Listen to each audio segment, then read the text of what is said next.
Yes. You gotta lay your edges a little bit. Right. Yeah, get the baby hairs. Yeah, Get the baby hairs. the baby all and the baby hairs. Yes. Right, exactly. Right. So y'all know me, Brielle, and Cicely. I'm wearing pink bow tie for Women's History Month for lesbian representation. Hey, Brielle, tell me a bit about your bow tie. So, I had to represent Frida Kahlo all There it day. is. She is a role model and definitely a creative. But I just want to take 1 second to shout out. This bow tie comes from a Black-owned business, local business in New Jersey. It's called Tie Bro, and they make handmade bow ties. So, if you're looking for a bow tie in New Jersey, hit them up. All different kinds of things. But I had to go with Frida Kahlo to finesse for Women's History Month. That's what's up. What about you, Cicely? Nothing special about mine. I need to get with Brielle, actually. Like, that's super dope. You always have the best ties, and I love that. I definitely we need to drop that. Yeah, let's yes. Do it. Let's definitely. All right, Angie, tell us a bit about your bow tie. What? First and about you, because we don't even know you, girl. I had one. I didn't have to go buy anything. This is one that I had already. So how about that part? And it's just a regular bow tie. The fanciest thing about the bow tie is the woman wearing it. That's it. Hey, no. Yeah. That is beautiful. That is beautiful. Well, guys, it is Women's History Month, so we're going to get right into it as we prepare to close out Women's History Month. I want to ask each of you, why, how do you prioritize your womanness and your lesbianness? Andrew, you are a visitor. You go ahead and go first. Okay, you said how and why? Did you say how and why? If. Okay. Oh, that was the first. If you prioritize your womanness and your lesbianness, and if you do, why do you do it? And how do you do it? All righty then. Well, let me first of all say happy Women's History Month to everybody. It happens to also be my birthday month and social work month and all that kind of good stuff. And I'm very, very thankful to be here. Absolutely, I'm all about the showing and the display of. And one of the things that absolutely comes across for me is almost everywhere I go, if you hear my name, you'll find out I'm a lesbian, because I'm gonna drop it. And I'm gonna drop it like it's hot, and I'm not gonna pick it up. And I do that on purpose,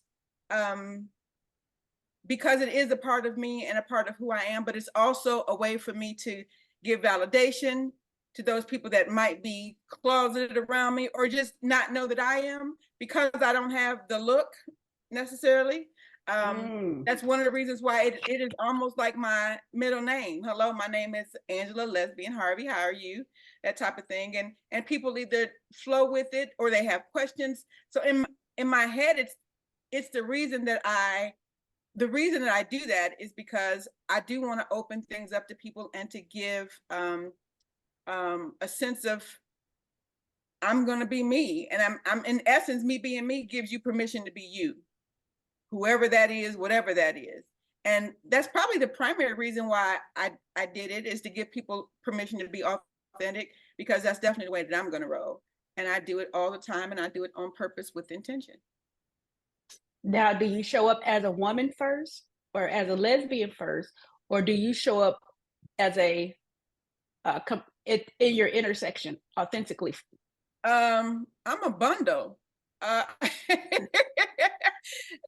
You see that I'm a woman because I got these things in front of me. I got this lipstick on, I got these earrings. And one of the reasons that I'm mentioning the lesbian part, because that's not something that people will automatically assume, even though I wish they did. I tried my best for a minute to be a more butch, like it didn't work. And then I was gonna get lesbian tattooed across my forehead. My mama told me not to, that type of thing. But absolutely, good call. I show up in a because you see this, I show up in a way, like I said, to be able to represent me being a lesbian. I show up in that way and have to give, verbiage to that in many ways. And I do those things on purpose. I don't think one Well, one before the other because you see one before you hear the other. That would be the only difference. That's what's up. Cicely, what about you? As a more of a masculine presenting individual, how do you prioritize your womanness and lesbianness? I would definitely say for self and in a more like at home, I definitely show up as a woman first because it's like I'm a very emotional being. I'm very in touch with my femininity. So I'm definitely always in touch with me being a woman first. But of course, as soon as I walk out of the doors, it's always me being a lesbian that's seen first, but also just showing up together like it's who I am. So it's not really a one or the other, it's cohesive. That's what's up. Yeah, I absolutely, I wholeheartedly agree. All right, Brielle, over to you.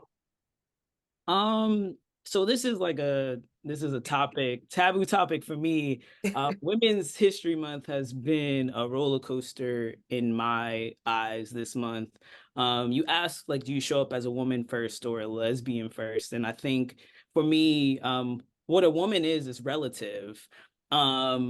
Society tells you what a woman should look like, how a woman should feel, what that is like. But I personally am like someone, I'm born female. My womanness and my PCOS gives me what makes me look different than what people think is a woman. So when you ask how I show up, when I walk out the door, people assume that I'm a lesbian, which is weird because most people say lesbian and woman together, but they think I'm a lesbian, but think I'm a man or not a woman, which makes no sense. Right. But anyways, I would say that, like, I show up in both. It's an intersectionality, but I'm loud about being a woman because if I don't and if I'm not, then I can't change what the perspective is. And I can't set the tone for the representation of people who are like me.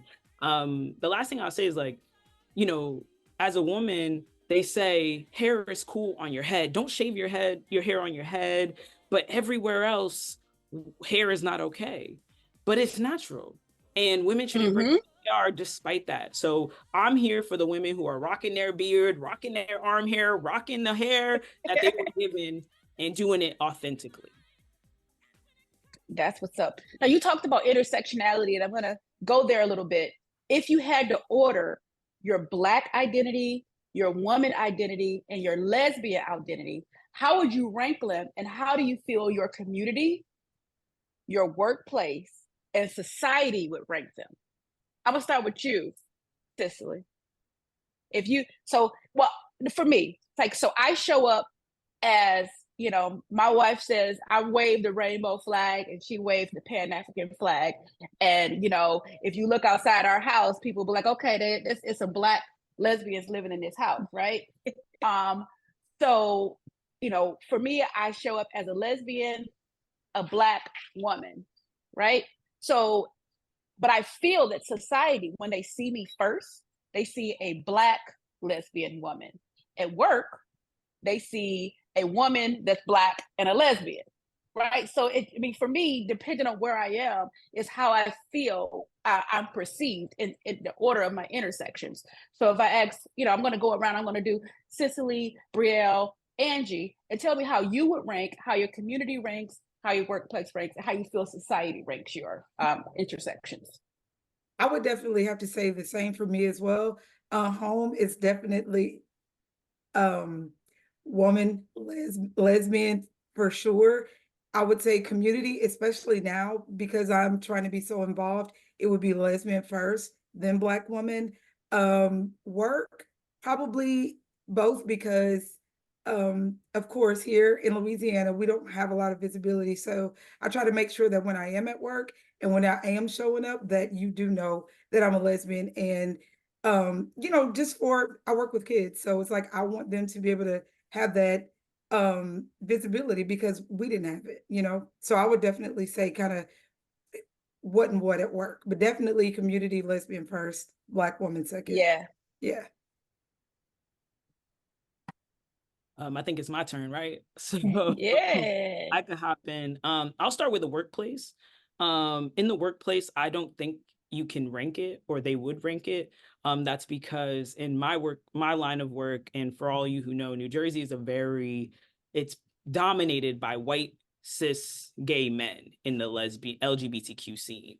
And so there are not Black women, they're not women in my position, there are not Black women in my position, and there are definitely not Black masc presenting lesbians in my position. So in the workplace, I'm all three.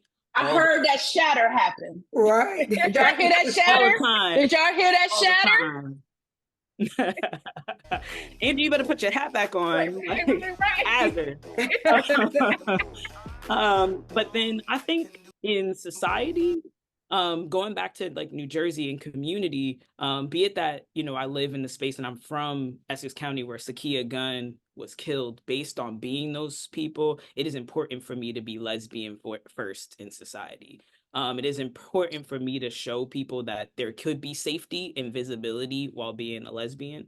And then Black woman comes right after. Yes. And then in the home, that's where the people I love are. So I feel like, you know, love comes with being a lesbian first. At home, I'm a woman and I'm a lesbian first, because the woman allows for me to nurture my home, and the lesbian in me allows for me to love a woman. So I would say those two are first. Come on, that's what's up. I love that. Let me tell you why. I love it. I love it. Oh my goodness. I think in my home, I'm absolutely lesbian first, mainly because what I do is that I work with and for my community. And, you know, you go on Google way before you see Angela Harvey social worker, Angela Harvey author, Angela Harvey documentary, any of that, you see lesbian. You know, that's probably one of the reasons why I tell people ahead of time, because if you Google anything about Angela Harvey, lesbian is going to be the first thing that comes up. In my community, it's probably woman, Black, lesbian, mainly because I live in a predominantly white area. A lot of folks that know me and see me, they see that first. And, you know, I don't have any flags on my car or anything like that. I usually let the lesbian come out of my mouth. You don't have to see it on the flag, that type of thing. And society absolutely, I think, sees lesbian first. And it's because I represent, you would find me at a LGBTQ rally before you would find me at a Black rally. And that's just been because of my assignment, for sure and for certain. I will absolutely, and if I had to choose, I would probably go this way versus this way. So I think society absolutely comes with the lesbian first. And I love that. I love that. I've not ever been in the closet, mainly because I didn't know I was supposed to be. That's what's up. Like, you weren't supposed to be. I was supposed to hide this? Snap, my bad. And so for that reason, I lead with that. And I lead with that on purpose and with intention. I love that. I love that also. So we all spoke from a place of privilege, because around the globe, openly identifying and representing lesbianism is dangerous. Go ahead. How come you're not answering the question that you're asking us? I'm just asking. I answered the question first. Oh, okay. I didn't hear you answer that. Somebody need to turn their listening ears on. Stop looking at us. It could be my hair. It could be my lack of hair affecting my hearing. Okay, go ahead. So around the world, 67 countries still criminalize same gender relations, with 10 of them imposing the death penalty, and 20 countries criminalizing gender diversity. So how we represent when we walk out of our houses. Have you experienced on this continent or abroad where you didn't feel safe in your intersections as a Black lesbian woman? And I can say for me, I served in the military, so I am comfortable abroad. I am comfortable in my Blackness, and where I am now in my life, I'm comfortable in my lesbianness, and I show up wholly without fear. That's a place of privilege because I haven't experienced here in the United States or anywhere else. However, in going certain places, I proceed with pause, because of that. So when I travel to the Caribbean, we're taking a trip to Panama. So in the planning, the question is asked, hey, how does me and my wife my wife and I need to interact? Traveling to the continent of Africa, understanding, researching where you're going and the laws there, be it how you look or how what your behaviors are. So I can't say I personally experienced it, but I do say when I'm traveling, I do proceed with caution and pause depending on where I'm going. Even I went to Creating Change in New Orleans and understanding the climate of New Orleans and of Louisiana, not particular New Orleans. I had to do a little bit of research before I showed up to ensure that the places that I went outside of the conference area would be safe. So it's not just outside of the United States. Sometimes here in the United States, I'm like, depending on where I am. What about y'all? I know, I'll go to Brielle first because you moving around the Northeast often, especially in Jersey. Yeah, so this question is interesting because I think you and I have similar experiences. Number one, when it comes to traveling outside of the US, I'm always checking to make sure wherever I'm going supports LGBTQ communities and allow for me to be myself. Because Angela, something you said about like, I've never been in the closet because I didn't know I needed to be.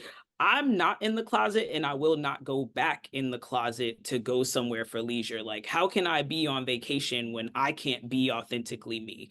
So I have to figure out that wherever I'm going, can I be myself?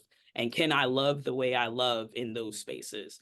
Number two, I'll go from outside in. So when I'm traveling within the US, I know that as a mask presenting woman who also has facial hair, that for the first time in the past 2 years, because of the political climate, have been in airports and have to look up the law on bathrooms because I have to think twice about, can I use the woman's bathroom safely? Is there a family bathroom that I can go to? And just a word to the wise for people who are watching this, especially those who love mask presenting women, sometimes the easiest and most simple thing you can do is just come with us to the bathroom because it already affirms that we're supposed to be here. So any partner I have, any friend I have, they know that when I go to a space, because despite the law, your presence keeps me safe. So I have to check that. And then in New Jersey, it's unfortunate because we say blue states, like blue states. I have had one of the most dangerous encounters where I literally had someone pull a gun on me because of my identity.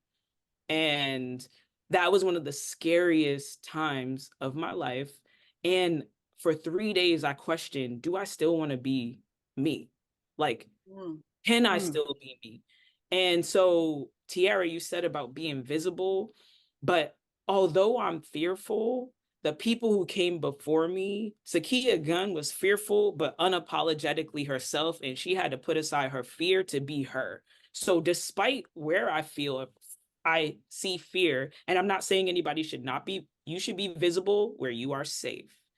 But for me, I choose a life of courageousness because I know that I'm here to serve a purpose.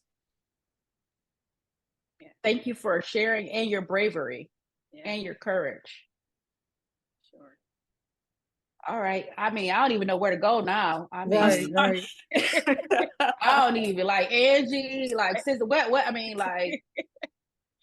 I can go ahead and go. I think that what rings true and is the difference in that as a feminine looking woman without my lesbian tattoo across my head and without me carrying a flag, there's no I've not gone places where I felt unsafe. But I'm also a firm believer that my safety in any place lies within me. So I'm not a big fan of the thought about safe spaces because I believe that we create our own safety, and that comes with our own confidence. And also what Brielle said, and that is knowing in advance, where you need to go, how you need to flow, those types of things makes all the difference in the world. But I think that the huge difference is that I don't look like I'm a lesbian, And have I ever felt unsafe after saying that? I can't think of a time. My family and I went to Jamaica, and I'd heard all these horrible things about Jamaica, and I was there with my grandkids and whatnot, and we made a decision not to go into Jamaica for that reason, because I didn't know, and I didn't want my grandkids, they were smaller, I didn't want to encounter anybody or anything, because I would have whooped, anyway, that part. I didn't want no problems, and so we just kind of stayed in the dock and hung out on the boat, that type of thing. So I've not encountered any problems at all. I want to push back a little bit and say you haven't encountered anything because of your you being a femme presenting individual. Yes. But as a woman, when we, as we look at our intersections, have you ever been in a space that, you felt that you were unsafe? The first thing that came to mind is that I just don't employ fear. And I believe that there are times when I had a sister that was very negative talking, and she would conjure up stuff that could make you believe stuff. I am free in my head. I'm free in my thoughts. I'm free in my walk. I'm free how I talk. I'm unapologetic. I'm all of those things on purpose and with intention. Even with I go to my job, I facilitate for Fortune 500 companies. Lesbian rolls off my tongue. You see that I'm Black, you see that I'm bald, and I'm unapologetic, and people treat me accordingly. So no, I've not encountered anything where I felt unsafe. I've been in some relationships where I felt unsafe. So whenever y'all start talking about that, y'all let me know. I can ring that bell for sure, but not in any place where I was holding my own. I can't think of a time where I felt unsafe.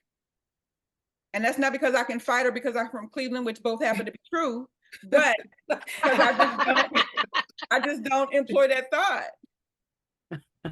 All right. Okay. Stand there. I know not to come. I mean, I'm from Detroit, so I mean, I can get with Cleveland. I'm just gonna put it out there. Right. But that Midwest thing right there, nuck if you buck. That's all I'm gonna say. All right, Cicely, tell me how you feel. I'm gonna piggyback off of everyone actually. First, I just want to commend Brielle. Like, I couldn't fathom. So I hate that you had to even experience that. That's awful. Thank you for your bravery for sure. And I'll also have to piggyback off of Angela. I do feel like we create our own safety. So I've been in spaces where I was uncomfortable, but never necessarily felt unsafe. So I would have to say as well that I haven't necessarily experienced that.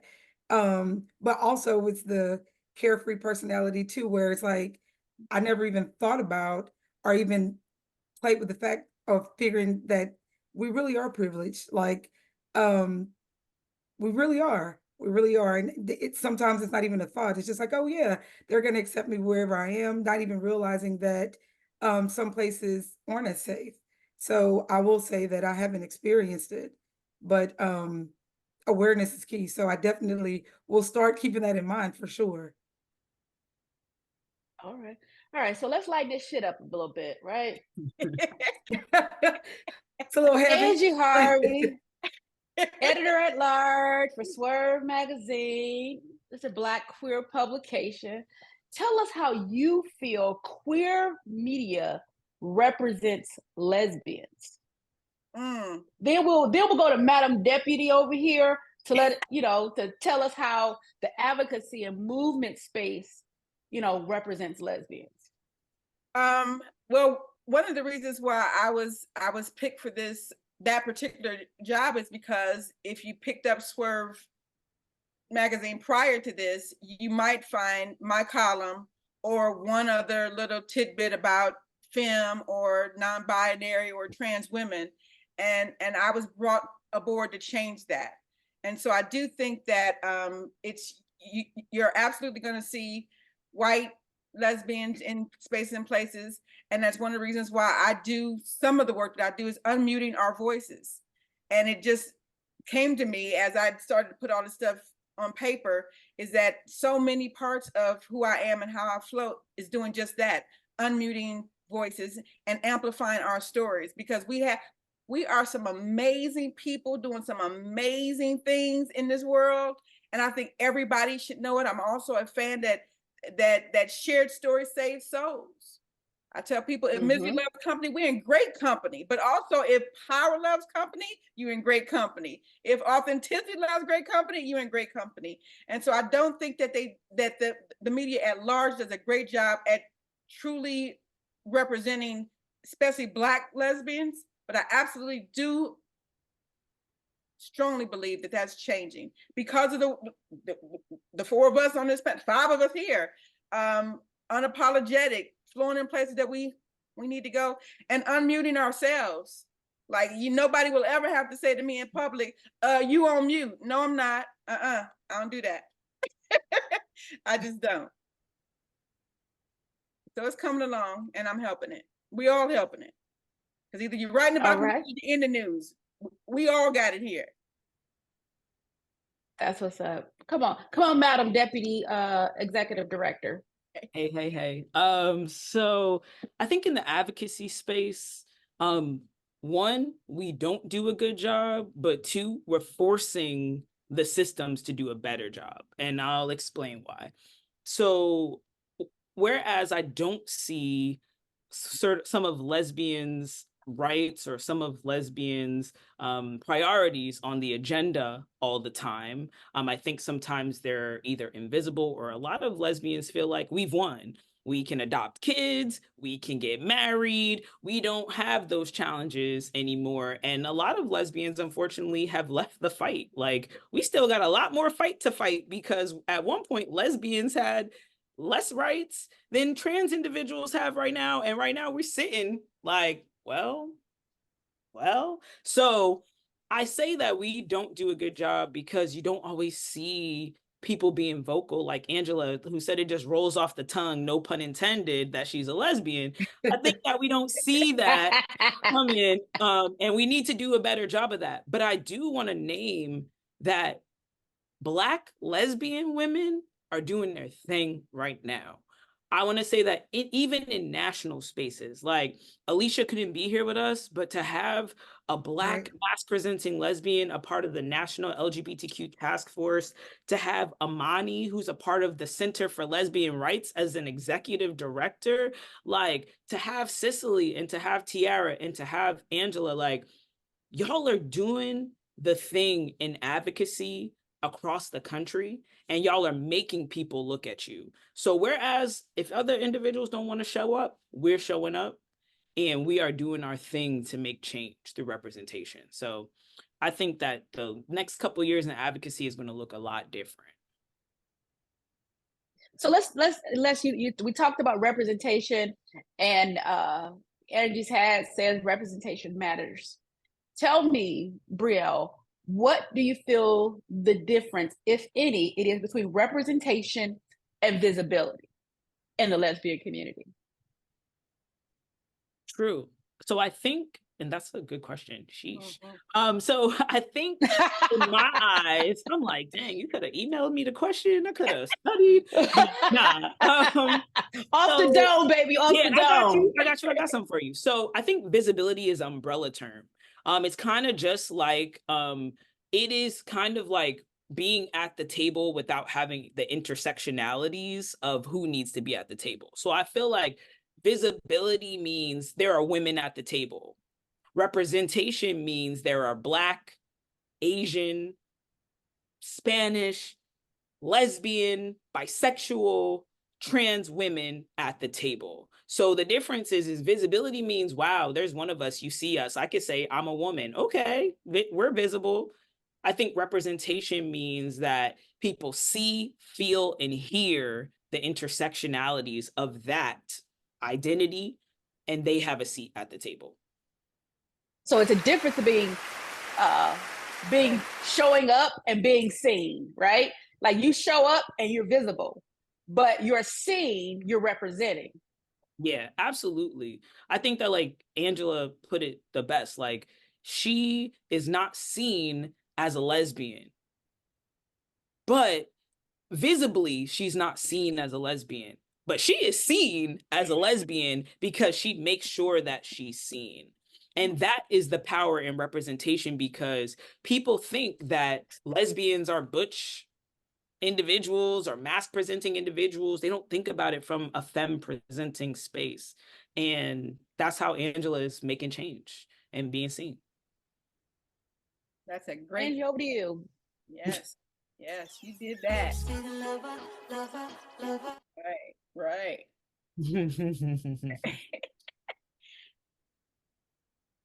Are you pushing it to me? Yes, visibility versus representation. I can't come after that. Nope. I gracefully say ditto. Ditto. All right. So we talked about, showing up and then being seen. And then previously we talked about safety. And we all agreed that was a place of privilege, where we are, where we sit and stand, and how we move, that we feel safe. Question: do you feel that it's a privilege to feel safe? Yes or no question, real quick. Is it a privilege to feel safe? Yes. Yes. And should that be a privilege? Should we be like, okay, I am privileged to feel safe? Or is that just how it should be? It definitely should not be a privilege. Yeah.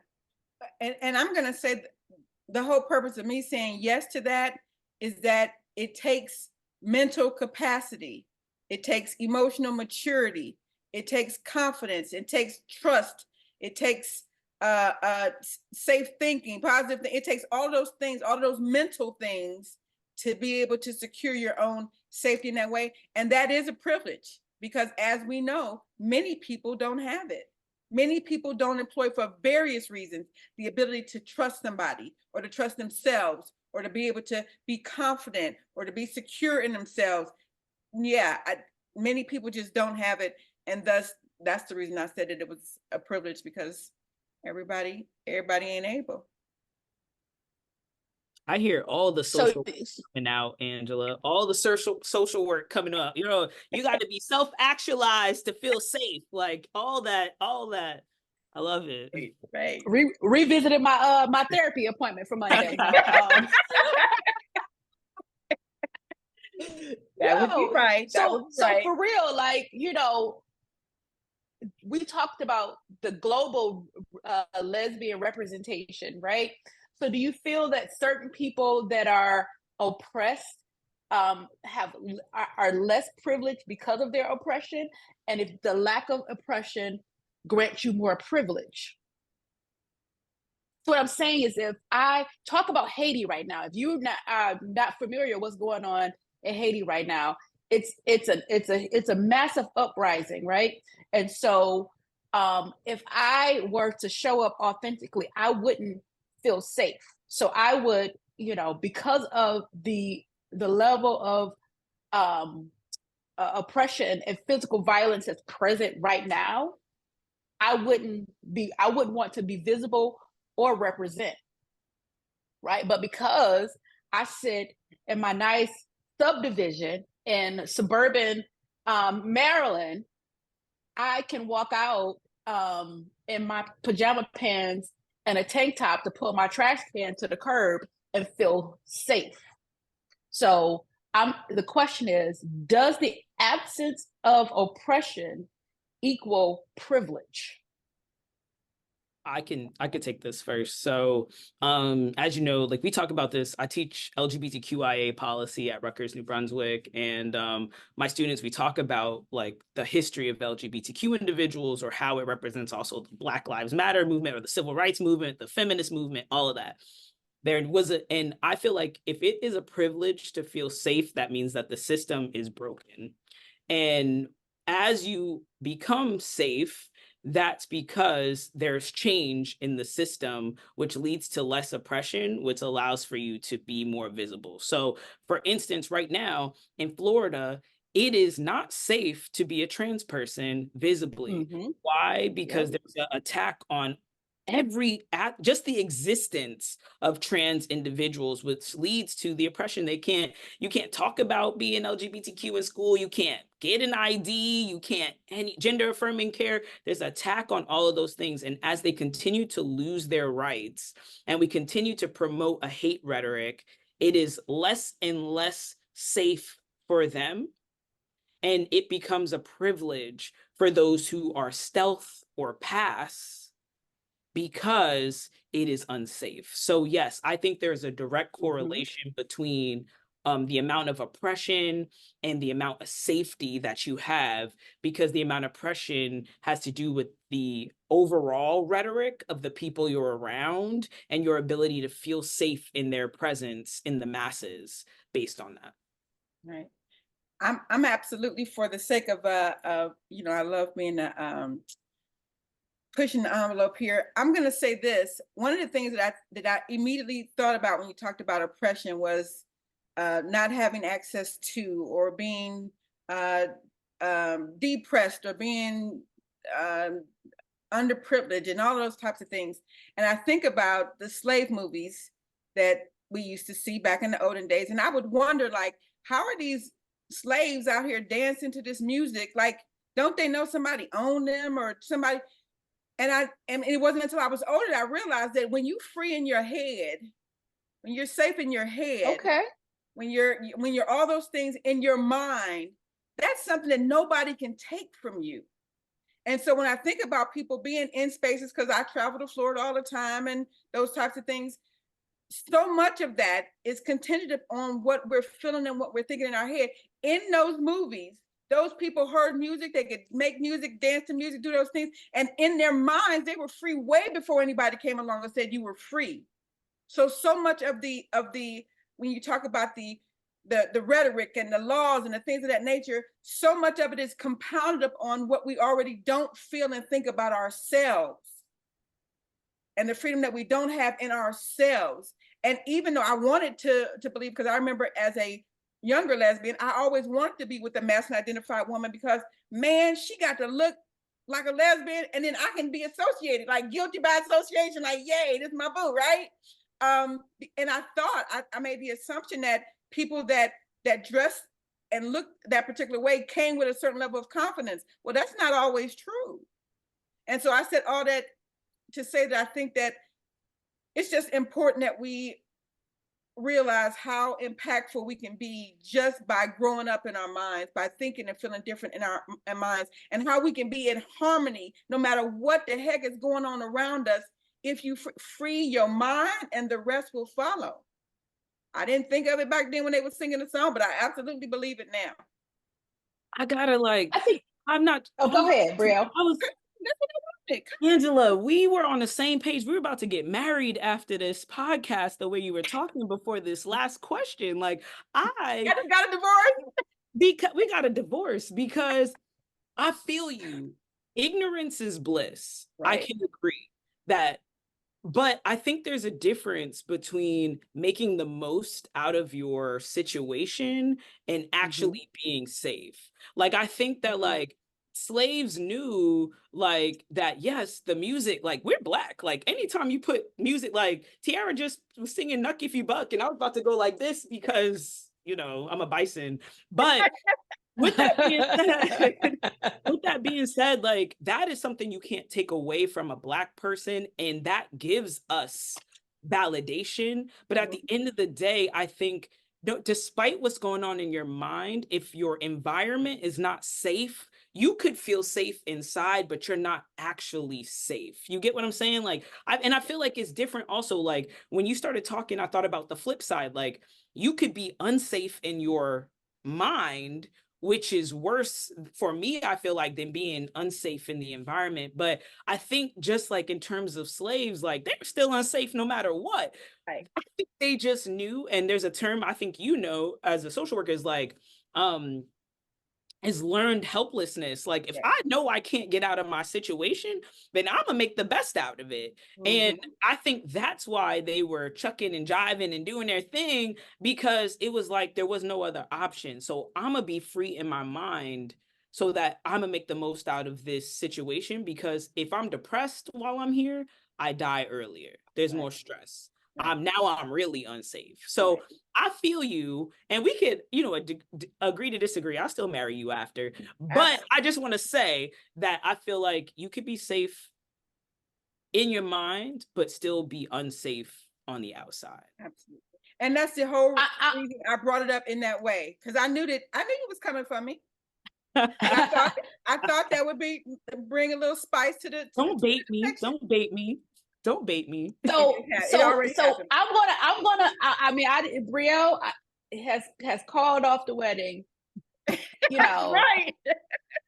I'm over here like, talking to my homie Brielle, like, are you sure y'all want to still date? Because enslaved people, all I hear is community, right? So they weren't dancing. Now, what's represented in movies is one thing, because that's scripted. Right. But what we can, what we've learned through history, through our ancestors, through conversations with our elders, is that they had community. So when they were dancing and joyful in those times, it was because of the community that they had. It wasn't because of their disposition, right? So if we're going to bring the enslaved Africans or enslaved people into the conversation where we're talking about oppression and privilege, understand that, their lives were the privilege, and their rejoicing was because of their community, not the disposition. So I can, and when me and Brielle and Cicely and Alicia get together, like we gonna dance, we gonna rejoice, we gonna be cool. However, depending on where we are, what our disposition is going to determine what my oppression meter is. Doesn't take away my joy, right? Because of my community, not because of my disposition. Right. And so when you bring enslaved Africans into the conversation, I think you need to talk about community and their disposition if you're going to talk about their joy and them freeing their minds amongst themselves, because they weren't dancing and shucking and jiving in their disposition. All of those were within community, right? Unless they were threatened to do so. Yes. Absolutely. I wholeheartedly believe with everything that you just said, for sure and for certain. And I think some of that, when you speak about that, it makes me more aware than I think I've ever been aware, that me not being masculine identified and some of the things that might come with some of that it's something that I'm not even all the way privileged to. Because who would have ever thought that, four fine ass women get together and think about anything but being fine? Who knew? I think that might be the furthest thing from I'm just being, and you just being, right? We just exactly. So I get it. I do it. And again, I said what I said mainly because I do have some beliefs in that, but I also knew that it would spark some conversation. I love great conversation. Okay. Hey, Brielle, she baiting us. She was like, okay, because when she started talking, I crossed my legs. I was like, lively conversation. Angela, if you want to make it up to me, those roses in the back, there's an address, New Jersey. Send them to me. Send them to me. Okay. I counted. It's more than 12. I was over here trying to count, so Don't be counting, Rose. Don't be counting. All right, y'all. So I heard y'all talking the talk, and before we close out, I'm going to start with Brielle. Then we're going to go to Angie. Tell us what you are doing personally and professionally to prevent the erasure of the L in LGBT. Absolutely. I think personally, like I said, every day I step out of my house, people assume that I'm a lesbian. And just in that nature, the representation lets them know that I'm still here. We're still here. We're still thriving. And I think professionally, me giving voices to other lesbians, me giving representation to other lesbians, me making sure that there's a platform for lesbians, but also kind of biting off of Angela, like not being afraid to name my lesbianness is how I perpetuate you know, my lesbianness. And I think the last part is like not letting fallen lesbians who, and I said Sakia Gunn's name so many times because it's been woven through my Women's History Month, but like she walked so I could crawl, and so I could run, and so I could fly, and I owe it to her representation and her authenticity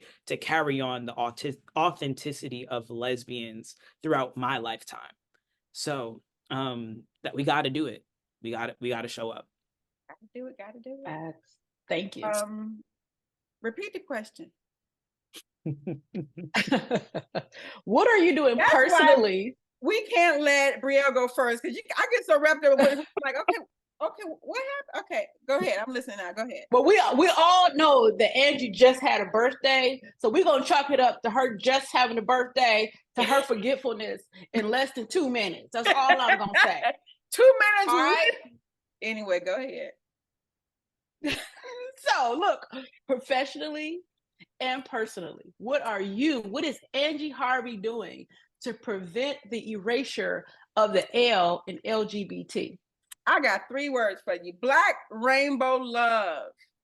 I have directed, written, and produced a documentary called Black Rainbow Love, which is the unmuting of Black LGBTQ stories. And we got lesbians woven all in there. Most of the people that are in the movie that are couples, I officiated their weddings.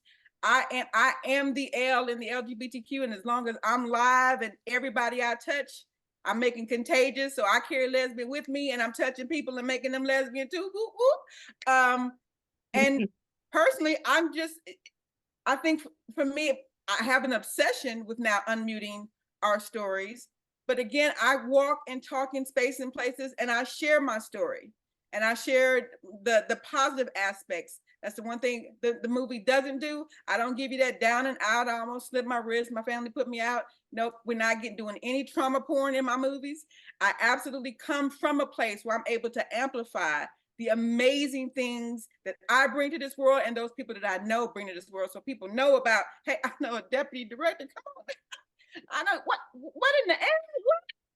And I amplify those voices every place I go. So I'm not ever just me.